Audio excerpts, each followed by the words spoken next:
নমস্কার, আপনাদের সবাইকে শৈলম কিচেনে অনেক অনেক স্বাগত। আশা করি আপনারা সকলে ভালো আছেন ও সুস্থ আছেন। আজকে আমি ভেন্ডি একটি দারুণ রেসিপি আপনাদের সাথে শেয়ার করছি। তবে দেখুন, প্রথমে কড়াই গরম করে নিয়েছি, এর মধ্যে রান্নার তেল দিয়েছি, এর মধ্যে দিয়ে দিলাম মাছের তেল। অনেক বড় রুই মাছের তেল আমি কিছুটা এর মধ্যে দিয়ে দিলাম। তেল দেওয়ার পর এর মধ্যে একটি উচ্ছে চাক চাক করে কেটে এর মধ্যে দিয়ে দিলাম। উচ্ছেগুলো খুব ভালো করে ভেজে নেব। উচ্ছে ভেজে নেওয়ার পর এইখানে দিয়ে দেবো একটু স্বাদ মতো হলুদ ও লবণ। উচ্ছেগুলো ভালো করে নেড়ে নেড়ে ভেজে নেব। এখন এর মধ্যে ভেন্ডি বেশ ভালো ছোট ছোট করে পিস করে কেটে নিয়ে এর মধ্যে দিয়ে দিলাম। ভেন্ডি দেওয়ার পর ভালো করে নাড়াচাড়া করে ভেজে নিলাম। মাছের তেল দেওয়ার জন্য কড়াইয়ে তেলের পরিমাণটাও বেড়ে গেছে। এই তেলের মধ্যে আমি খুব ভালো করে ভেন্ডি ভেজে নেব। উচ্ছে তো আগেই ভেজে নিয়েছি, এখন ভেন্ডি ভেজে নেব। দেখুন, ভেন্ডি ভেজে নিচ্ছি। এখন এর মধ্যে একটি কাঁচা লঙ্কা আমি কুচি করে দিয়ে দেব। একটি বড় সাইজের কাঁচা লঙ্কা নিয়েছি।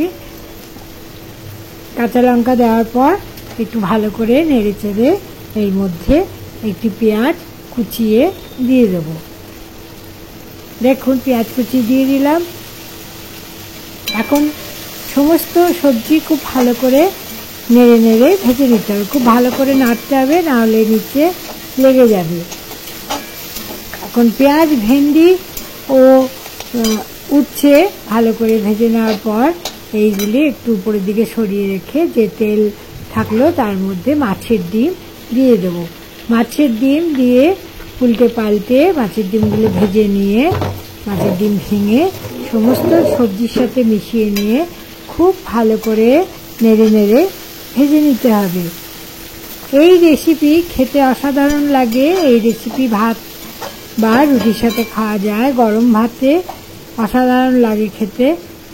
দেখুন, এর মধ্যে আরেকটু পরিমাণ আমি লবণ দিয়ে দিলাম, এখন হলুদও দিয়ে দিলাম। এখন খুব ভালো করে মাছের ডিমের সাথে ভেন্ডি, পেঁয়াজ এবং উচ্ছে ভালো করে নেড়ে নেড়ে ভেজে নেব। যখন সম্পূর্ণ ভাজা হয়ে যাবে ডিম এবং ভেন্ডি, তখন নামিয়ে অন্য পাত্রে ঢেলে নেব।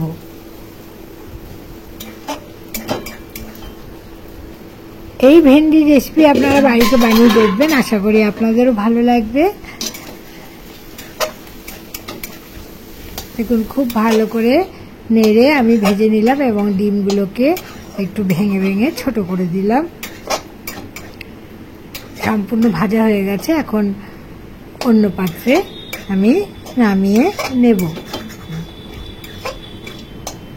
আজকের রেসিপি দেখার জন্য আপনাদের অনেক অনেক ধন্যবাদ।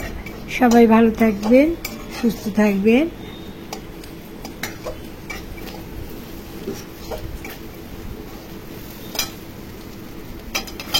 দেখুন, আমি অন্য পাত্রে নামিয়ে নিলাম।